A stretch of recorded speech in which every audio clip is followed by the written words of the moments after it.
Stock turnover ratio. Stock turnover रेशोचा formula काय आहे? स्टॉक टर्नओव्हर रेशो हा देखील महत्त्वाचा रेशो आहे.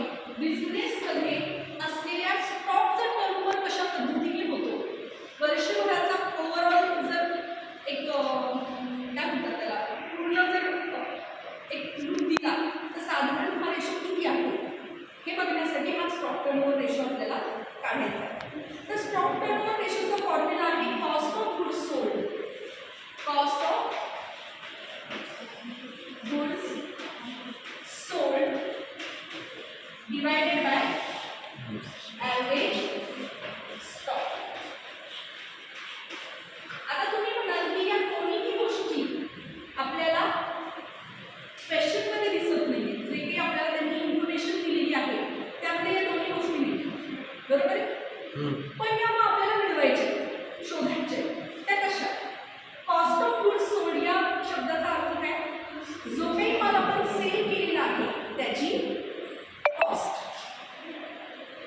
आणि ॲव्हरेज स्टॉकचं मिनिंग काय की ओपनिंग आणि क्लोजिंग साधारण जर घेतलं तर त्याचा ॲव्हरेज आपल्याला शोधून काढायचा. मग या दोन्ही गोष्टी आपल्याला वेगळ्या कॅल्क्युलेशनमधून शोधून काढायच्या आणि नंतर या फॉर्म्युल्यामध्ये फक्त पुट करून आपल्याला आन्सर काढायचा. ठीक आहे? तर मग कॉस्ट ऑफ गुड्स सोल्डचा फॉर्म्युला काय? तर सोपा फॉर्म्युला आहे COGS म्हणजे cost of goods sold is equal to sales minus GP. जर तुम्ही सेल्स करून जीपीला बाजूला केलं तर उरलेलं काय असणार आहे? कॉस्ट ऑफ गुड्स सोल्ड, विकलेल्या मालाची कॉस्ट, पडलेली आपल्याला कॉस्ट.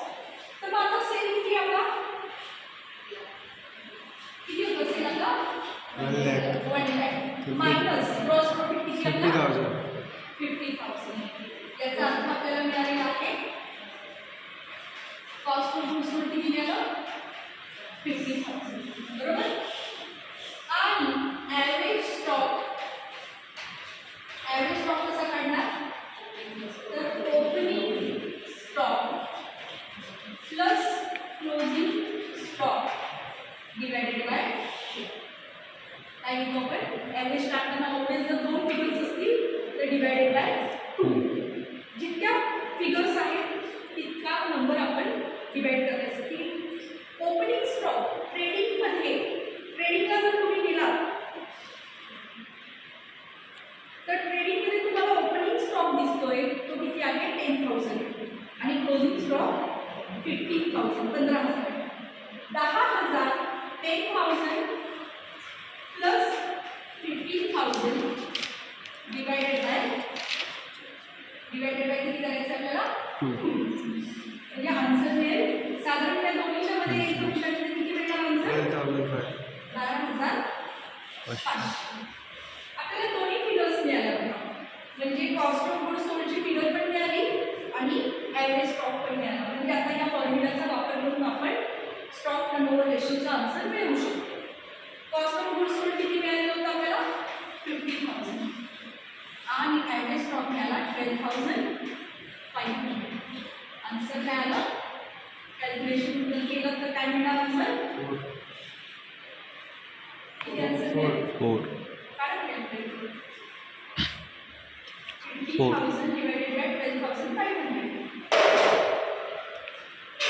4. मध्ये आलाय का नाही? 4. 4. म्हणजे आन्सर आलं 4. टाइम्स हे आन्सर आपल्याला मिळालेलं आहे. याचा अर्थ असा आहे की स्टॉक टर्नओव्हर रेशो जो आहे साधारण स्टॉक आपल्याला 4 वेळेला रिपीटेडली भरावा लागतो. स्टॉकचा जो टर्नओव्हर आहे, कच्च्या मालाचा जो स्टॉक आहे आपल्याकडे, जो आपण गोडाऊनमध्ये स्टॉक करून ठेवतो, या स्टॉकला साधारण वर्षातून 4 वेळेला आपल्याला त्याचा टर्नओव्हर 4 वेळेला होतो. म्हणजे तो संपतो नवीन येतो, तो संपतो नवीन येतो. हे साधारण जे एक त्याचं कॅल्क्युलेशन आहे ते कसं आहे? 4 टाइम्स.